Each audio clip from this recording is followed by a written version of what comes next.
81,980 test results have been received since the beginning of the pandemic. That is 15,479 since yesterday. That is a very, very solid number. And when you think about similar numbers in the days prior, our testing performance over the last week and certainly the last fortnight has been nothing short of stunning. And I'm so grateful to everybody who has come forward and got tested. Now, the key point now, getting tested when you've got symptoms and getting tested as soon as you register those symptoms is going to continue to be such an important thing. Even though we've got 0 cases, yesterday, today, if we're to stay on top of this, then people need, as soon as they get those symptoms, because with no flu, hardly any cough and cold across the state, if you've got symptoms, there's every chance that you've got this virus.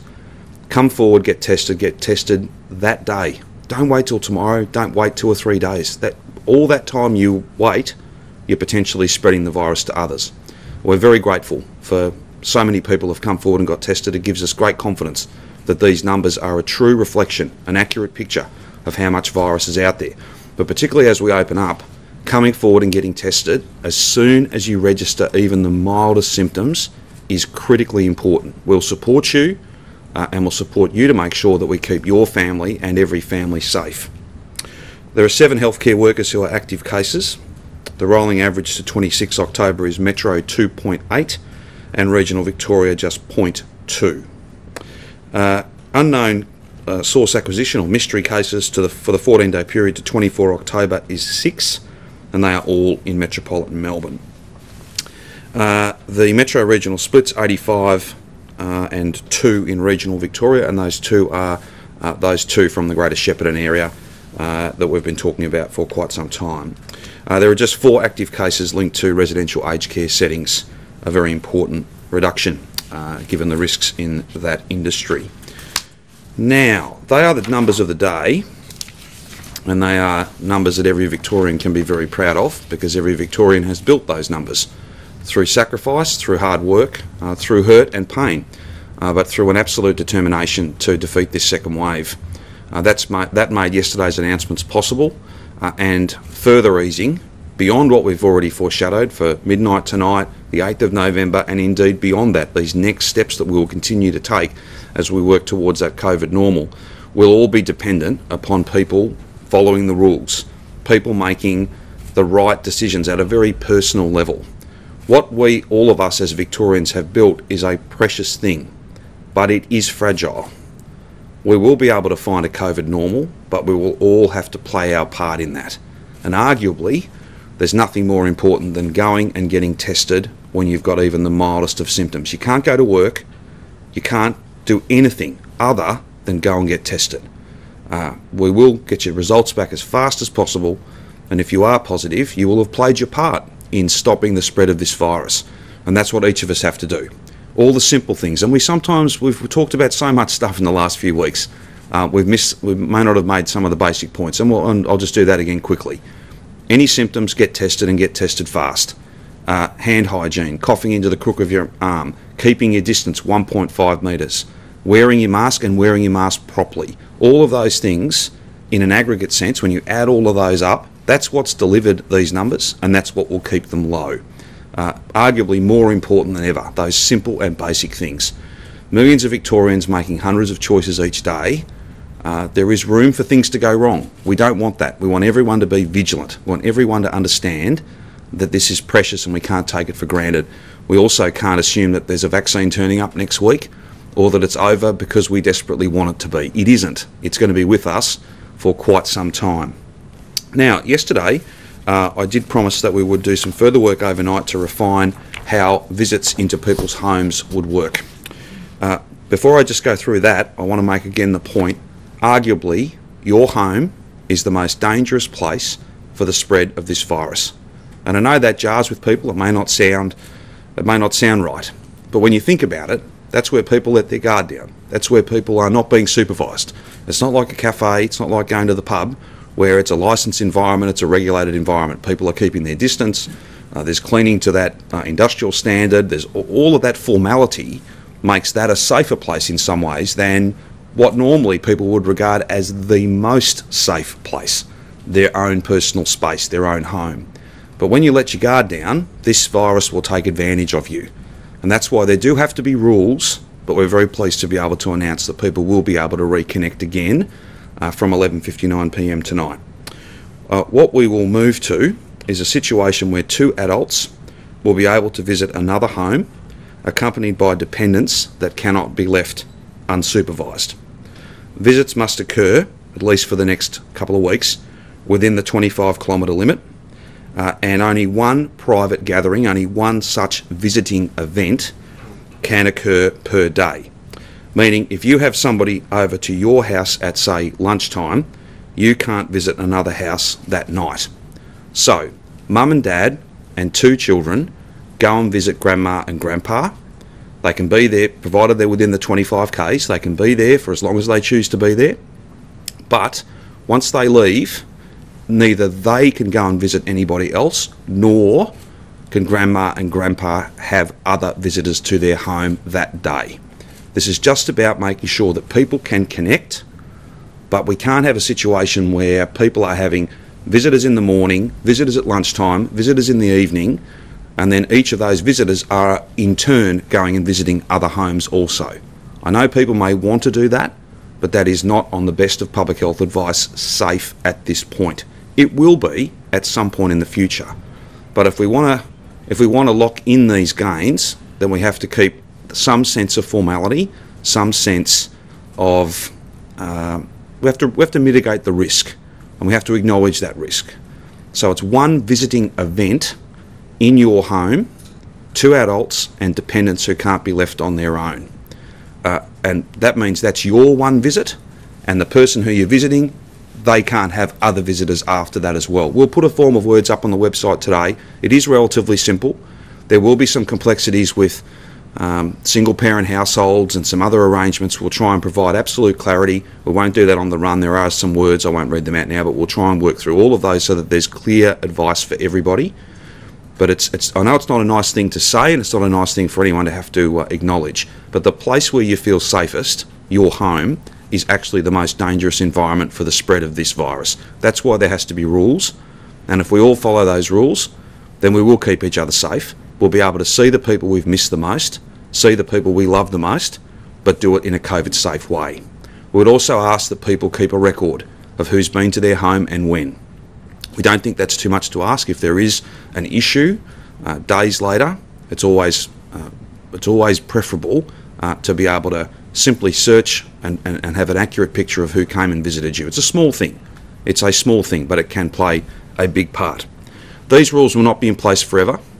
They'll be in place for some time though, and then we will revise them, and if we can do more at that stage, if we can have more people visiting, things of that nature, then of course we will. But at this stage, one visit to your home, 2 adults and their dependents, just the once per day. And that means if you're having visitors, you can't be a visitor to somebody else's home. And if they have visited you, they can only visit you on that one day. It's not a bubble arrangement. You could have different visitors each day, but just the one set of visitors. That's the most important point. All of this will be on the website. There'll be a proper comms campaign to make sure everybody understands these rules. I think they are quite simple, but we'll make sure that there's no doubt anywhere and that people can connect with those that they have missed the most. Now, 25k stays in place at least until the 8th. Metro Regional Ring of Steel stays in place until at least the 8th. We do hope to be able to lift those on the 8th, and that will mean people can travel across Melbourne more broadly and travel into regional Victoria and vice versa. But that is not safe for us to do right now, but it will be in just a couple of weeks' time. Now, following substantial interest in a whole range of other matters, I can confirm for you that there will be a detailed advisory on Halloween, masks in gyms, home businesses and workers within the home that will go up on the website this Savo, so that everybody can have absolute clarity about each of those matters. And if there are other issues that people want to raise, then we'll be more than happy to take those on notice and provide the same thing. So that this afternoon there will be detailed advice That'll be written in the plainest and simplest terms so that everybody's got clarity about what they can and can't do as we move into this, what should be a period of pride and optimism that we have defeated this second wave, but it's not over. The virus is not gone. It is still there, and if we don't prove as stubborn as it, then it will be back. We just all have to keep playing our part, and that's why I'm so proud and deeply grateful to every Victorian who has. That's what's got us here. Now we just have to jealously guard this precious thing that we've built and make sure that, yes, we open up, but we do so in a COVID-safe way. The Minister and the Chief Health Officer are both here, and all three of us are happy to take any questions you have. Premier, will you look to review that indoor rule around the November 8 mark? No, that will remain beyond November 8. But we will review it over time. And what I said yesterday, just so there's clarity for everybody, we'll have more to say on the 8th of November about the balance of November and indeed what COVID normal Christmas will look like. And then some point after then, we'll have more to say about what the rest of summer looks like, and hopefully by that stage, so toward the end of the year, we can paint a picture. It'll never be certain because it's an unpredictable thing, but we'll give people as much clarity as we can about what 2021 looks like as well. So just going beyond that and drilling into what you were saying about Christmas, can Victorians look to plan their Christmas any time in November? If you're not reviewing around November 8, obviously Victorians want to have friends, family at their homes. When can there be clarity on that? As soon as we possibly can. We'll give people as much notice as we can. It won't be Christmas Eve that we tell you what the arrangements for Christmas Day are. That last step, when we propose to take that last step and move into COVID normal, what I'm saying to you is I'll be able to confirm for you what our aims are on the 8th. I can't quite do that yet, but as soon as we get to the 8th, we'll have the data, they've done all the work, and we'll be able to paint that picture about what the rest of the year looks like. And people, Simon, will have they'll have significant notice about what we hope Christmas to look like. But again, that will be in the hands of every single Victorian. If we continue to be, vigilant, if we continue to follow the rules, as frustrating as they are, then we will be able to have not a normal Christmas. We can't deliver that, but we can have a COVID normal Christmas where you can have family around to home, and you can celebrate something that looks much more like a normal Christmas than we perhaps have imagined at any point this year. But the day for us to paint that more complete picture of the rest of 2020 is indeed the 8th. You've emphasised dependent children who can't be left on their own, who can't be left alone. Yes. Does that mean you would expect, say, teenage kids to be included in the 2 people? No, formally. So I'll give you the example from our family. So it'll be Kath and I come visit you, James. We've got 18-year-old, 16-year-old, 13-year-old. Perhaps the 13-year-old needs to come with us, so he would come with us and we'd come visit you, and that will be the only visitors you receive that day, and your place would be the only place where we went that day. The 18-year-old is not in fact a dependent. He is treated as an adult, but the reason it's not just kids, somebody may have an elderly relative who's part of their household and it's not appropriate to leave them home. So we've tried to make it as flexible as possible, but the challenge with this is you want it to be clear. The main point here, 2 adults and those who can't be left alone, and an 18-year-old is counted as an adult, not as a child. Then the really key point, 1 group to visit you, and they can't visit anyone else that day, and you can't receive any other visitors that day.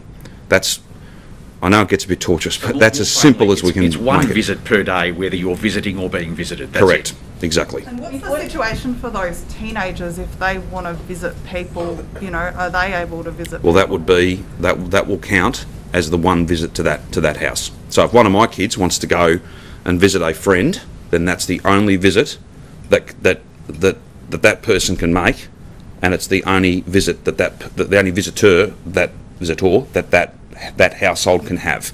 So it's just about trying to limit the amount of contact as much as possible. And it's not easy to write these rules. We've never had to do this. We've never had to do this before. There will be, again, some arrangements for single parents and things of that nature, because we understand that, trying to define a family is quite challenging. Trying to define a household sometimes is really hard too. We'll have all of that up on the website this afternoon, so that people have got as much clarity as we can give them. A 4-person share house, for example. Yeah, so they'll share, be able to yes, have, you know, that is exactly they've right. got to alternate over 4 Exactly, days, maybe. exactly. So share houses are a particularly challenging environment, and we do have a set of words around that. Now, I do stress though, whilst the share house, the notion of having a rotation, that's what will have to happen inside the house. You can go down the park though with as many households as you like, as long as you haven't got more than 10 people. So again, we'd always encourage people to try and connect outside, to try and utilise those rules that we've written. But this does give people an opportunity to connect inside in their family home. I'm sorry that there have to be limits, but there's just no other choice that we can responsibly and safely make. Now, on masks, we would recommend that people wear masks whenever they can. We can't enforce that though. I'm just being frank about it. We're not going to have police knocking on every door every day, but we just ask people to use some common sense, because that's what's got us here. People doing the right thing and being practical, being determined. That's what's delivered these numbers, and if we can just keep doing that in all the little choices we make every single day, that adds up to a big cumulative effort that makes us as a community a much smaller target for this thing, a much smaller target. Just to clarify Rachel's point on teenagers, so if your 16-year-old teenager Yes. visited a friend, can you then visit James? Yeah, we're going to have to work that through. Certainly for the purposes of, and Brett might want to add to my answer, for the purposes of the person who's received my 16-year-old daughter as a visitor that day, well, that's their one visit. In terms of the rest of the household, Brett may want to add to that. I think it's one household visit, so that would be it for your household. Yes, that would be it for the household as well. Sorry, it's always important to get the wording right. And there are 1,000 different options here, but ultimately, if you think about it, Grace goes and visits a friend, Grace comes home, we might as well all have gone and visited, because Grace could be bringing the virus back into our house. So that's the basic logic to it. I paused just because we don't want to do anything other than be accurate. But one visit to your home, and then that means you can't go and visit anyone else. And just on the November 8 timeline, is Yes. there a possibility or an opportunity to bring that forward if case numbers continue to? No. That's And the fine. reason for that, Yep. the reason for that is, as we've said many times, it just holds fast that time, as frustrating as it is, the longer we wait between steps, the clearer the picture we have, and the more confidence we have that the picture we're seeing is in fact real. The life cycle of this virus is in that sort of 10 to 14 day period. If we could go earlier, of course we would. And if we could have jumped straight to the 40 inside and 70 outside from midnight tonight, we would have done that as well. But I think that what I would commend to all people who live in Melbourne is have a look at what's happened in regional Victoria. We have done this the steady and staggered and safe way, and now we've got the settings that will apply in Melbourne on the 8th. They're applying in regional Victoria now, and some of them have been working for a couple of weeks, and they've worked very well. Even when we had the Shepparton issue, we're able to pull that up really fast. Sorry to labour the point, just to That's be fine. absolutely clear. You've got another one of these permutations for me, I'm sure. No, just to make sure, the two people and their dependents must all be from the one household. Well, you've got two people plus their dependents visiting another home, and they cannot be from multiple homes. Right. Otherwise, you've got 3-4 homes visiting each other, Yep. and then that means they all radiate back to their own homes. So it's one household, 2 adults and dependents, to your household once a day, and you can receive no other visitors. Simple as that. So you can't have 2 adults from 2 households come over. No. No, and yeah, cool. And No. Well, this is the challenge. We can try and write rules that are as simple as possible. That's what we've tried to do. Now, there'll always be 1,000 different, because everyone's complex, right?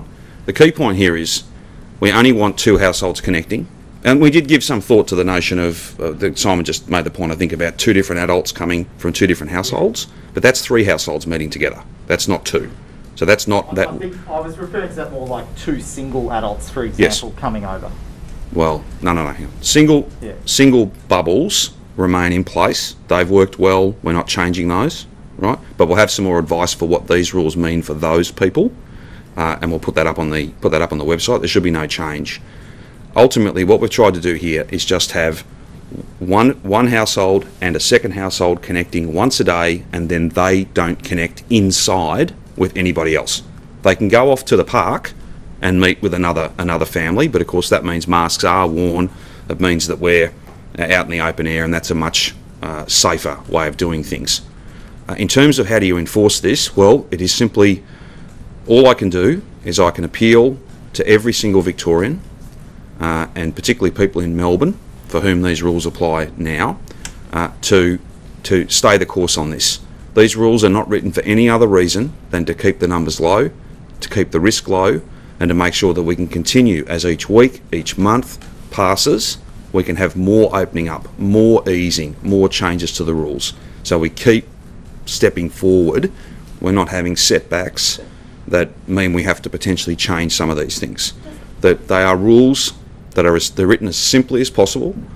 We're not going to have police knocking on every door. We just can't do that. But I would say this, it won't be a matter of police having to be out on patrol. If someone's got 40 people at their house, then my bet from experience will be that someone across the road or next door will ring up the police advice line, and whether people have had some negative commentary about that, that's not the wrong thing to do. That's what people should do. And then police will attend and people will be dealt with, because that's not safe. But the thing is this, it's not just unsafe for that household who's having a party with 50 people, it's unsafe for everyone, because the thing spreads so quickly and so silently. So, we are not in a position to be able to regulate and police what goes on in every single home right across Melbourne or right across the state. But I would just remind, I don't think people need reminding, but I'll just remind people, we all know what's at stake, and if the rules aren't followed, then the risk of new cases is much, much higher. And are there new rules? Oh, sorry. So go Alex and then Samaya. Just on the work issue, we've had quite a few people getting in touch with the paper this morning, kind of saying that cafes are back, work is back, and people are actually preparing to return to the workplace. So can you Offices, you mean, Alex? Offices, yeah. So can we just clarify, obviously that's not allowed, but can we clarify all the details of Sure. what is a permitted workplace? And so we move beyond worker permits, and we'll go back to that setting we had some time ago, where if you can work from home, you must work from home. Now I know that's frustrating. I know that there are many businesses, large and small, who want to get their staff back on site, but those environments at this stage are too risky. We'll have more to say, again, part of that picture about what the rest of November looks like, December, and then hopefully a pretty good picture of what the early part, at least, of what 2021 looks like. On the 8th, we'll be able to update people on that. in terms of workplaces that choose not to obey those rules, they will. You still have those workplace task forces going out and doing checks, and they will be fined. They will, and I hope that we don't have to do that. Again, the most important thing, it's got to be staged, it's got to be safe, it's got to be steady, and if we want 2021 to look vastly different to 2020, then we have to finish this year off. We have to finish it off properly. And as I've said many, many times, we can't sprint to COVID normal. We just have to do this in a steady way. And I know some people will see that as slow, and some people will have views on that. That's fine. There's nothing wrong with that. But the key point here is we've got to do this properly, and that's what I'm absolutely determined to do, and that's what the public health advice tells me. And how many people have clarification? Sorry, Samaya's next, and then Laurel. I was Samaya. hoping to get some clarification around play dates with like young kids. Can multiple kids from multiple households visit one family or like one other household? You can only have one other household to your home. If that was outside though, if it's at the park, provided it's not more than 10 people and children under 1 year, so infants under 1 are not counted towards the 10. Children are counted towards the 10. So you could conceivably have, say, 2 or 3 parents and 5, 6, 7 kids. There's no household limit. It could be 4 or 5 households because it's outside. Can't be more than 10. So a play date can happen, but it would only be your household and another household if it's at your house once per day, and then neither of you can go and visit anybody else. That's your one event per day. Tick, done. Outside though, it can be 10, and there's no household limit. So a parent, you have a 3-year-old, you have a 4-year-old, and you want to accept a 3-year-old from another house and then a 5-year-old from another house. You can't do that. If it's outside, you could. If you But do it in your indoors, you home, can't. you'll only be able to do it one Yeah. household to your house per day. That's fine. And we'll put all this up so that there's some absolute clarity around it. But that is the answer to the question. Someone might wordsmith it better than I just did then. Just on masks, Premier, how long do you envisage that we'll be wearing masks for? I guess particularly in regional Victoria, which has very low Yes. cases. Well, this is one of those trade-offs. If we're going to have that ring of steel gone on the 8th, and we're going to have people from Melbourne travelling into regional Victoria and vice versa, and that's important for tourism, for compassionate reasons, for lots of different reasons. Masks need to be with us across the whole state for some time to come. I know it's frustrating. I know that no one particularly enjoys wearing a mask. There are some exemptions that I think are appropriately cast, but at the same time, it is a very low price to pay for potentially a very significant benefit. The sort of cost-benefit ratio is very much in our favour, and many other countries around the world have shown that the maintenance of low numbers and mask wearing kind of go hand in hand. Will it be forever? No. It'll be for as long as it serves a useful purpose. So what's your best guess? Is it till the end of We'll the be year? wearing masks. We'll be wearing masks, I think, at least till the end of the year, and we could be wearing masks into next year. Now, the public health team, they'll provide us with advice, but I've tried to be pretty clear with people. I'm a holdout on this because I do think that it does serve a very useful purpose. No one should read into that I'm enjoying it or that anyone's enjoying it, but it is important. And I think if you weigh it up, you wear the mask, but we can be open and then take another step and another step beyond that. That's worth doing, I think. It's absolutely worth doing. But it is important not just to wear the mask. You've got to wear it properly, and you have to be vigilant. You've got to take it seriously. You've got to take it seriously, because you can have this thing and not have any symptoms hardly at all. You would have no sense that you had it, and if it weren't for the mask, what we know for certain is that more people would have been infected in the last, however long it is, I can't recall exactly when we moved to mandatory masks across the board, but we absolutely can be certain there'd be more people would have been infected with this virus if we hadn't had masks, and more people would be infected if we got rid of them now. We will be able to move away from it and maybe have some more flexible settings where you don't have to wear it quite as often maybe. But that isn't for today. That'll be some weeks off. And If we have when you refer to fortnight people letting their cases- guards down in each other's homes, when you refer to homes Yes. being dangerous because people let their guards down, that Yes. includes mask wearing as well. It feels unnatural to... Yeah, it does. It does. And we would recommend that people keep the mask on. But I fully acknowledge that we can't police millions of, certainly hundreds of thousands of households. But it's a choice for hundreds of thousands and millions of households.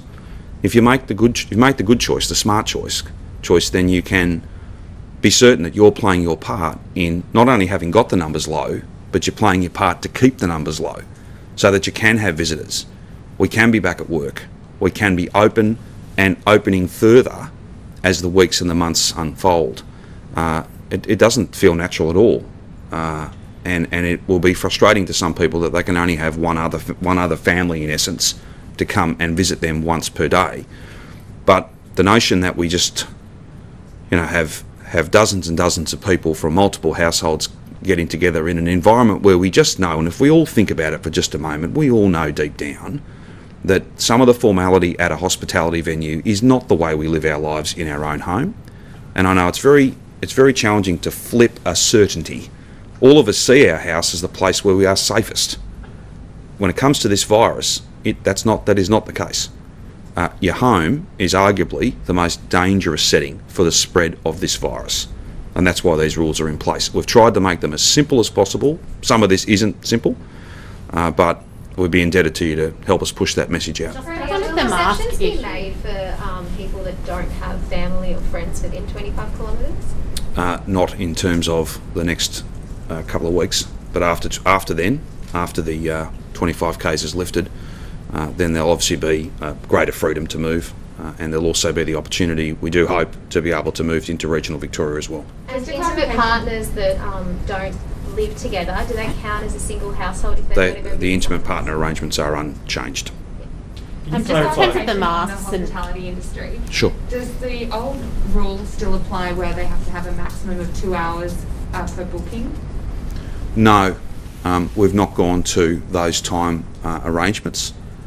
We've left that up to individual venues, which I think is appropriate. I would fully anticipate, though, that that's exactly what venues will do, because they'll want to have multiple, because they're constrained in numbers, they want to have multiple sittings, I suppose is the term. The other thing too, some of the time limits were appropriate because, I think it's not a great test of we don't have to be particularly creative to work out what happens if people are potentially at a venue for 4 or 5 hours. Let's just say that their compliance might be expected to be a little lower by the end of the 4 or 5 hour lunch than it might be at the beginning.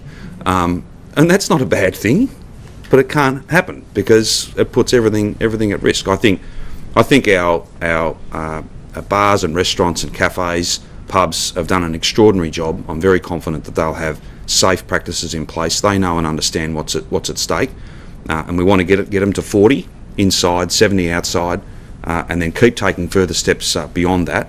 And the only way to do that is for everybody to take it very seriously, and I believe people in those industries do. Premier, there's some concern from gym owners about capacity in terms of how many people can exercise in the gym. In New South Wales, I believe it's 1 person per 4 square metres, but in Victoria it's going to be 1 person per 8 square metres. Why is that rule in place, and do you expect it will change as time progresses? I think they are a little further along than us. I'm not sure where they started in relation to the reopening of gyms. I know that I just saw the other day that the Health Minister in New South Wales was making further announcements about 24-hour gyms, things of that nature, so that was only just last week. So I think they're making changes, a bit like regional Victoria's ahead of Melbourne. There may be parts of New South Wales that are ahead of us, just because of the way the virus is presented. We'll be reviewing all of these over the course of the next few weeks, and if we can make any changes, we will. And we do know that industry's been hit very hard, and if there's further support that we can provide to them in whatever form that might take, then we'll definitely look at that. Do you accept it might not be viable, though, for a business like a gym to operate when there's only 1 person per 8 square metres? I accept that it is a very, very challenging setting, and it is a high-risk setting. People are exerting themselves. People are, this is an airborne thing, plus it's on surfaces. There's only so much you can do to make it safe. And the advice is to go beyond those settings right now. That is, to do more than that right now is not safe. That advice can change because the broader conditions will change as well.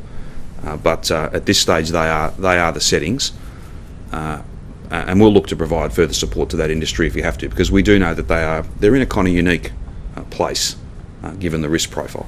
Okay, just a couple of questions on travel. Yes. Have you had any further discussions with Ms. Claire Gickley up in New South Wales about the border, and particularly for regional residents? Sure. Firstly? No, I haven't had an opportunity to do that, but I expect I'll have some conversations with other premiers later on this week, and that would relate, I think, principally to New South Wales and SA, but I'll probably have a conversation with Peter from Tasmania as well. Beyond that, I don't think WA settings are not going to change. And I don't think Queensland settings are going to change either. They've got a timetable that they've laid out, but I don't know that that'll necessarily relate to us in the first instance. Northern Territory, I think, is already there, so I think that accounts for everybody. Is it a case where you have to offer to Gladys, what's safe, I guess, for them, like in terms of regional residents first being able to go over the border? No, I think it'll just be a discussion about where they're at. Do they have all the data they need? Are they comfortable that we're giving them everything possible so that they've got a real sense of what's going on? And then I think as soon as we can get it open and we can be agreed on that, we will. And I think it's logical that it'll be regional Victorians into New South Wales and SA first before Metro Melbourne, just given the different positions that Country Victoria, Regional Victoria and Metropolitan Melbourne are in. Those will come into alignment at some point, just as on the 8th of November we're pretty clear that we want to get rid of the 25Ks and we want to get rid of that ring of steel as well. So if all of Victoria can be united then, I don't see why we wouldn't be able to be united with New South Wales to the extent that people felt the need to go there. I'd be encouraging people to stay very much in Victoria and spend whatever they can on a holiday in regional Victoria rather than heading to New South Wales or anywhere else for that matter. Just on international travel. As much as some of us might like to go and play golf in Tasmania, for instance, we won't be doing that this year. Well, you'd hope to, I imagine. Premier, just international travel. Have you Yes. had any requests from Jennifer Coate or changes to the timeline of the report? No. So international, is the quarantine system though started to get ready though for it? We are doing what needs to be done to be ready, assuming the report is received on time. I don't have any reason to believe that it won't be, but it's Tuesday today. I don't know what requests might come forward tomorrow or the day after. I've given you a commitment that if I get a request around that, I'll be clear with you. The key point is I think it's appropriate to wait and see what if any recommendations they make. They may, I'm certain, well, almost certain, they'll have some views on how the system should be stood up again. I think that's the most appropriate thing to do, and then that way we can build the system again, have international flights return, and have confidence in the arrangements that are put in Premier, place. just back on state borders, sorry. Sure. Gladys Berejiklian had said today that before opening the state borders, she wants to see the effects of the easing of restrictions. Is that something she's communicated with you? No, but I don't think it's not a startling comment in any way. I think we're all going to look very closely at how things go in the next few weeks. Just in terms of the mandatory mask wearing, the justification of the mask wearing has always been that we had much higher case numbers than other states. Can we just go through with what the health advice now is, and has it been reviewed in consideration that other states were quite quick to remove the mask wearing guideline? The advice remains that masks are playing an important part. Is that based on the mystery cases, or what is? It's based on where we've come from and where we are now, and the fact that there's always more virus out there than you know, because not everybody gets tested, and not everybody who does get tested gets tested quite as fast as they should. Plus, there are still some mystery cases. We're all pretty happy to be able to report just 6 mystery cases in the 14 days to 24 October. That's a massive improvement on where we had come from, but there is still some virus out there. We know that. But masks are an important part of this now. They won't be there forever. They are uncomfortable. It's not a permanent setting, but it'll be there for so long as the health team are really clear with us that this does play a role. It has a part to play, and if that gives them greater confidence to advise me to keep on opening up, then I think that is exactly the position that we want to find ourselves in. Just on holidaying in regional Victoria, Yes. will there be caps on the number of households and the number of people who can book like an Airbnb accommodation, for example? If you look to the settings we had previously, and the settings that as I understand it, operate for travel within or overnight within regional Victoria, that's certainly what we had last time. That it was just the one family. Might have been 2. I'll have to go back and have a look, but well ahead of the 8th. We'll have settled that matter internally, and then we'll try and communicate that as quickly as we can, so people can take bookings that are compliant with the rules. Can you also carpool somewhere with a friend and consider that as part of that household to household visit? I don't think we have rules as such around carpooling, but we would discourage people. It's discouraged. Yeah, it is, and I don't know that we necessarily need to formalise that beyond that. We've certainly discouraged it in relation to work, because it's no good having quite extraordinary lengths that employers have put in place to have different cohorts, not having crossovers with shifts, people doing the lunch and breaks in shifts, if you like, all of that stuff, and only to then have large groups of people from multiple households coming together for an extended car ride. But again, some of that is another example where masks play a role. Masks would very significantly reduce the risk if that in fact happened. Next week, has said that people inside your office have been trolling her online. Is this something that you're aware of? It's complete nonsense. You emphasised in your opening remarks that Yes. as we open up, you want people to still keep getting tested. Yes. I understand this is something that's happened interstate, where as it starts to feel as if we're getting more back to normal, the testing goes down. Is that what you're worried about? I have a concern that we have to remain vigilant, and I know that there's a real buzz and an energy around the city and indeed the state today, because people can see what they've been able to achieve. They see what they've built, and they know and understand that it's come at a really significant cost. But we all have to remain vigilant, and I know that's not what people want to hear. They want to hear that it's over. It isn't over. There's no vaccine, which means getting tested, following the rules, playing your part, making good choices for your family and every family, I'm not asking for any other reason than it's essential to us staying open and continuing to open up further. Continue to take those steps forward rather than having setbacks. There will be cases. Not every day will be zero. There will be cases, there will be outbreaks. We're well placed to manage those. But the management of those is a partnership. Not just the public health team, as big, as hard-working, as committed, as professional as they are, but every family, every single family. And if you look at the northern suburbs, we had a massive team working on that, and then we had almost an equal number of local community members, faith leaders, multicultural leaders, school leaders, doing an amazing job. We all have a part to play, and we all have to play that part. Testing is very, very important, and that's one of the reasons a couple of weeks ago we moved to, whether you technically call it sentinel testing, I'm not quite sure, but we're going in and testing 25% of the workforce each week, so half the workforce in a given industry over a 2-week period, some of those high-risk workforces. We may move to some of that sentinel testing just to get a complete picture and get a robust sample if testing was to drop off. It'll be always reflective of how many symptoms are out there. And I think, if you could test every single Victorian every day, you would, but that's not feasible, that's not possible. But the most important thing that people can do right now, on what we know right now, is if you've got symptoms, even the mildest of symptoms, please come forward and get tested today. Don't wait till tomorrow or the day after. Please get tested today. You want to ask Brett some things? Can I just ask you a question on testing? Sure. Yep. Rapid testing, is Yes. that going to be rolled out soon, or is there being a power of work being done? There is a lot of work being done on rapid testing. It is not quite as accurate as the longer form testing, if you like, but the turnarounds are really, really quick, and it can help just in getting, not a complete picture, but getting more of a picture than no testing in given settings. And I think it has been a feature of outbreak management in recent times, and it will continue to be. There's a number of different technologies and different platforms that are proving successful there, and we are doing a heap of work to be ready to have enough of those kits. And again, we're kind of captive to the science. These things get validated. They may not be quite as accurate, but they are an important tool. And do you have any idea when we might see a wider spread use of rapid testing, or when that work might be a bit more than happy to come back to you. There's a team working on that. Jerome and his people, Ewan, Brett, Alan, a whole lot of people are working on that. We might be able to come back and give you an answer on I've got a couple of questions about retail, particularly in shopping centres. Yes. There seems to be some lack of clarity about how many people are allowed into shopping centres as opposed to shops themselves.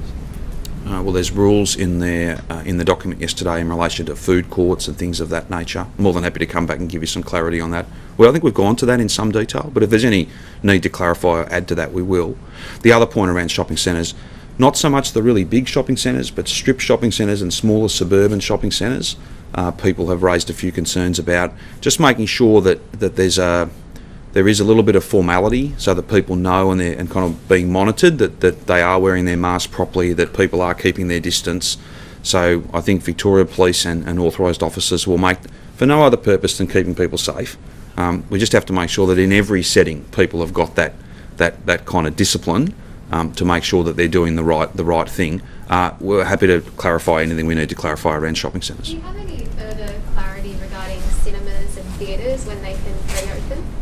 No, we've had some conversations about outdoor entertainment, and there's some formulas in there about fixed seating and 25%, 50 being the cap.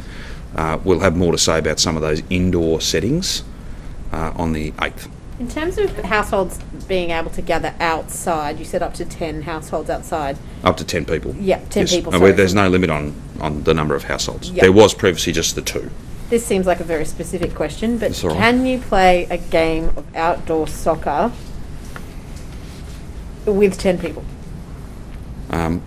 Let me come back to you. There are some. Well, no, sorry. Well, you can't until we confirm.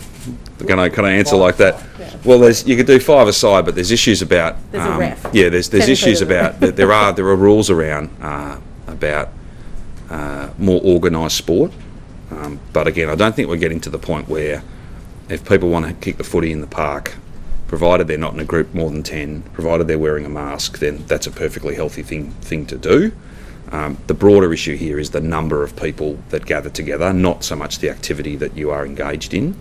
But if it's no more than 10 people, you're wearing your mask, you're being COVID safe in all the other ways, you're within the 25k, so on and so forth, then that's what we're really focused on. But I will ask that, as you said, it's a specific question. I will make sure that we have a detailed answer for that. Melbourne Cup Carnival next week. Will owners be allowed on track now? We're finalising that at the moment. We'll have more to say about that tomorrow, I think. So likely then? No, I wouldn't make a judgment either way. Okay. And just on bigger events moving forward to next year, I know it's difficult to predict, but a lot of big events obviously need a bit of notice. Yes, they When do you think you might be able to provide event planners with some notice about what happens? So we've been working very closely with the Australian Open, been working very closely with the Boxing Day Test. There's a whole range of other events, not just in Melbourne, but in regional Victoria as well. We've been working through all of those, and we'll make announcements at the appropriate time.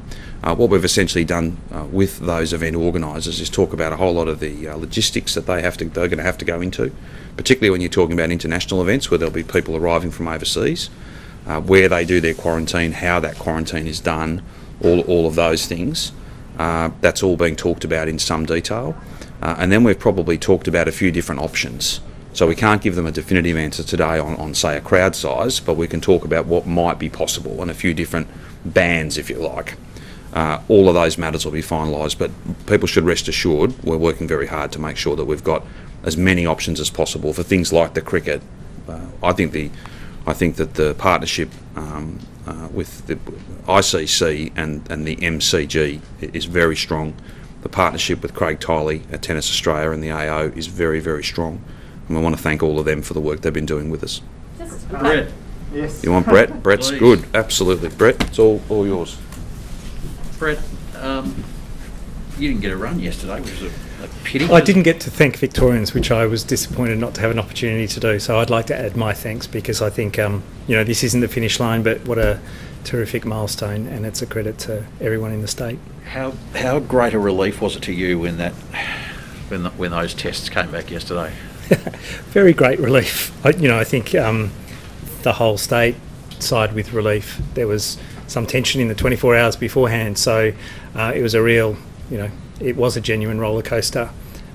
So to have so much testing be done, especially in an area that we had specific concerns about, and for not just yesterday to be a donut day, but for today as well, double donut day is terrific. But as I say, it's a milestone. It's not the end. We've got hundreds of people who are still in quarantine as primary and secondary close contacts. So, there's another 10 or more days to play out for all of them. And there could well be some positive tests for those people who are in quarantine. But again, the thing about quarantine is that those are individuals who'll be entirely contained. They won't put others at risk. And that's the principle. And we won't be concerned to see one or two cases if those individuals are doing the right thing. So are you about further days of zero? Oh, it'll happen. We're on track.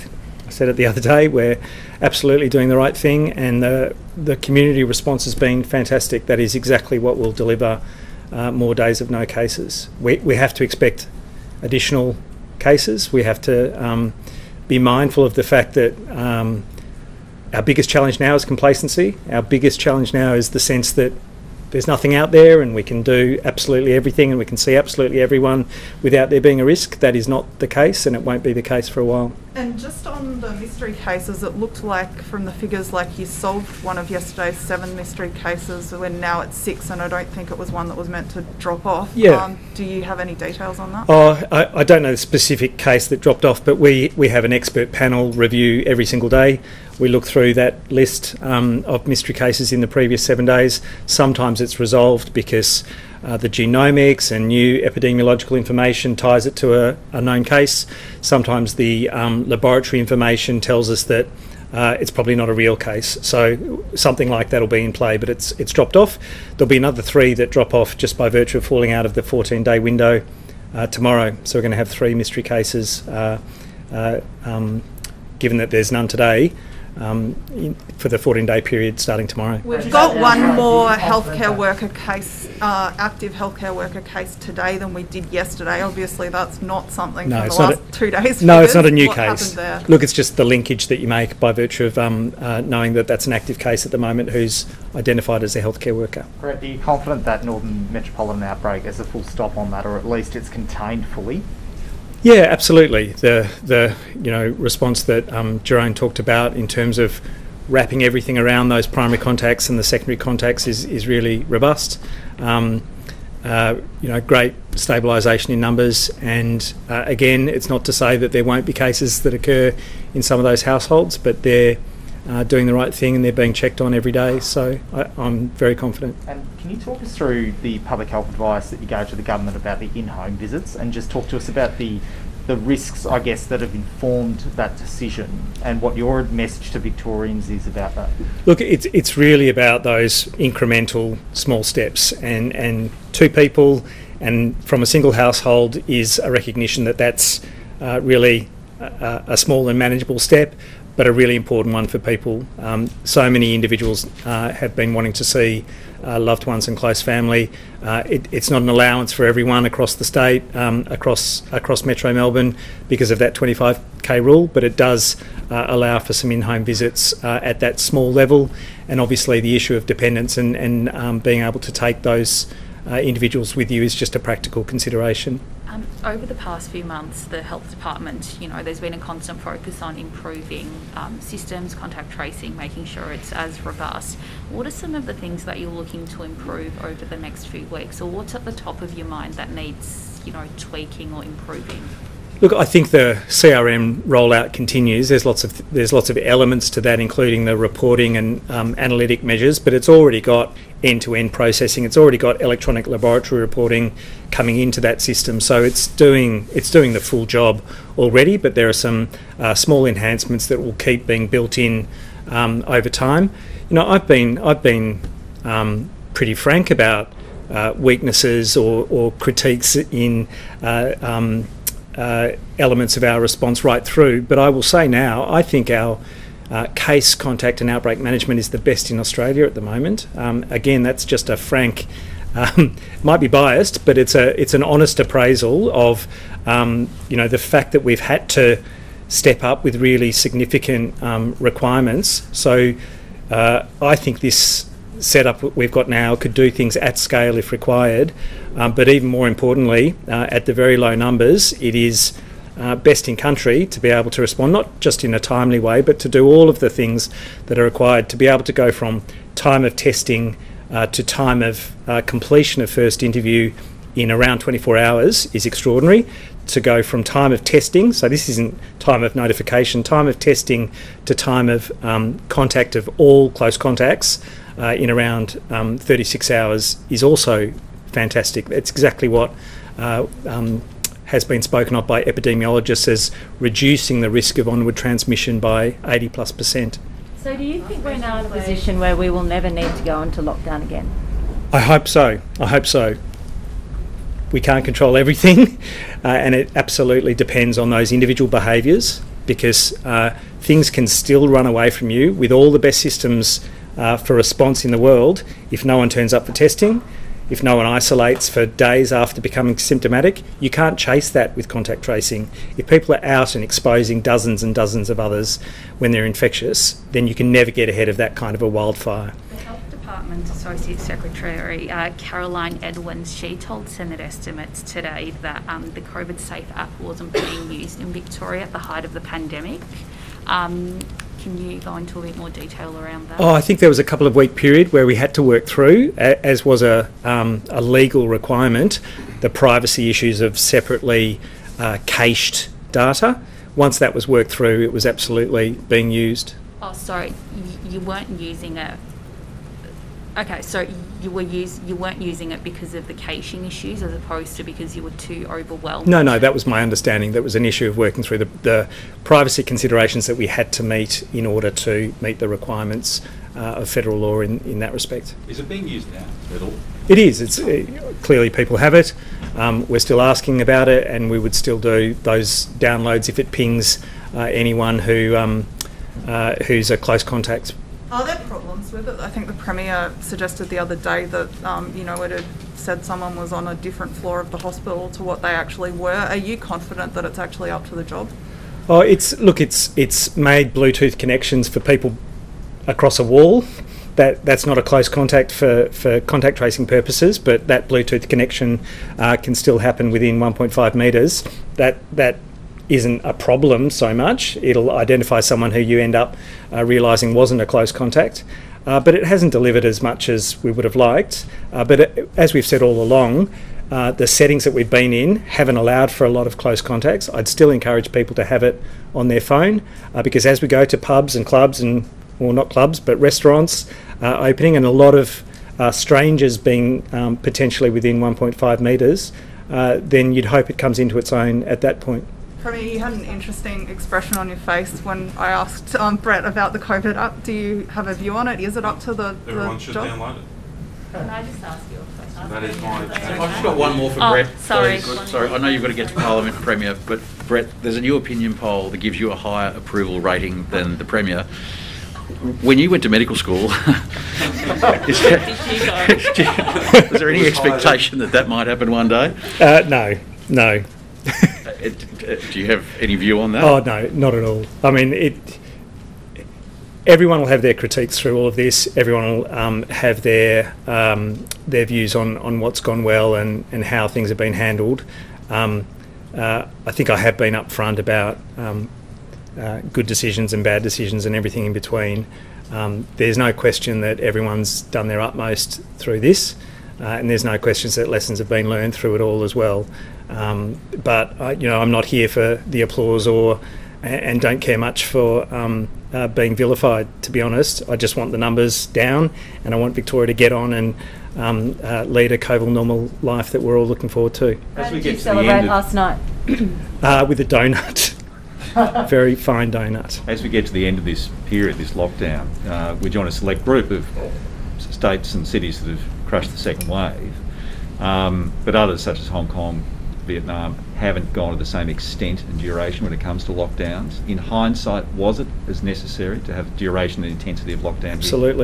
Absolutely. We had no choice. If we the second waves that have occurred in South Korea, in some other places, have plateaued at dozens of cases. If we had plateaued at dozens of cases and not gotten to the point where we've gotten to today, then there's no opening with South Australia, no opening with New South Wales. The border communities can't have that connection with their neighbouring towns and their neighbouring regions that has been so important for their work and for their life.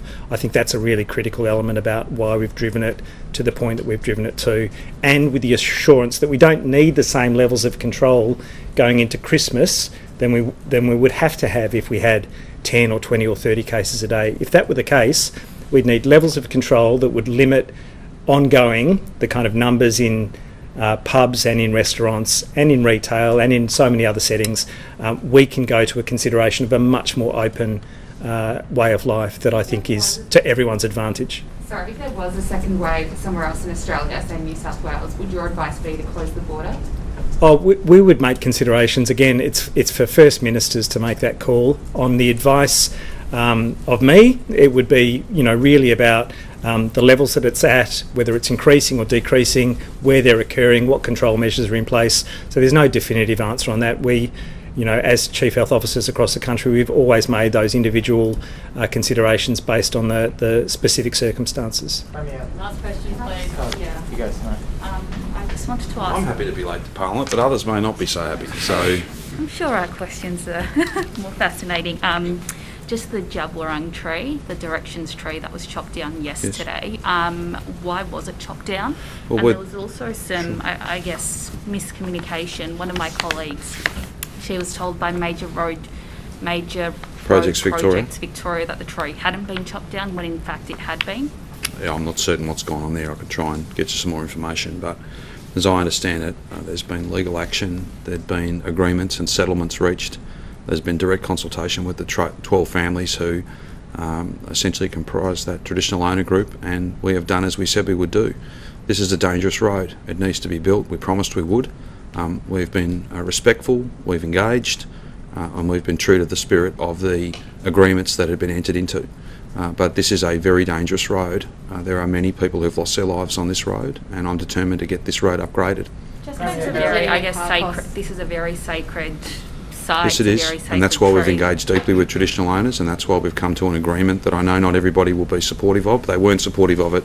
They haven't been supportive of it for some time, but at some point you've got to try and come to an agreement and then be faithful to the terms of that. If we waited around to get 100% buy-in on this, if we waited around for an absolute consensus, then that deadly stretch of road would go unimproved, and we would see more people dying on that road, and I'm just not prepared to settle for that. So there are other routes to take on that road, though. Sorry? There were potentially other routes to take, you know, well, we've already made significant. We already have made significant changes to the design. We've made significant changes to what the upgrade would have looked like. I know people have strong feelings about these matters, but we have had court processes, we've had agreements, we've had settlements. We have fundamentally done as we said we would do, and we have directly consulted and continue to consult with the 12 families that are the traditional owners of this particular part of our state. They speak for that country. I'm not casting aspersions on others who may have views still, but ultimately we've got to get on and get this done. We've done it in as respectful a way as we can, but it is a deadly stretch of road and it needs to be upgraded. I don't have to hand, I can't quite recall the total number of people who have died, but it is a substantial number in recent years, and there's been many other crashes that, whilst have not been fatal, they could just as easily have been. Just back on Jenny McCarthy's story, you did say it was nonsense, but every time she tweets, it's obviously paid attention to, especially regarding her comments when she left. Is there any effort at all to reach out to her to broker, I guess, some kind of friendship or working relationship? I'm far too busy with matters that are important to be wasting my time on nonsense. Have you checked with your staff just to make sure that it is nonsense? I don't need to. It's nonsense. My staff are working hard for all Victorians. They haven't got the time or the interest to be involved in that sort of stuff. Is it not a concern to you, though? No, I'm concerned with keeping Victorians safe. Premier, the justice legislation It's not a concern to me at all. So she's making it up? Well, you can draw your conclusions. I've answered your question. Hang on, I've answered the you've asked. Sorry? I'm interested to hear if you think she's making it up. Well, you heard what I said before. It is nonsense. I probably can't be any clearer than that. Premier, my staff work very hard for the people of Victoria. They're not involved in that sort of nonsense. And any suggestion that they are is plainly wrong. The Justice Legislation Amendment Bill. Yes.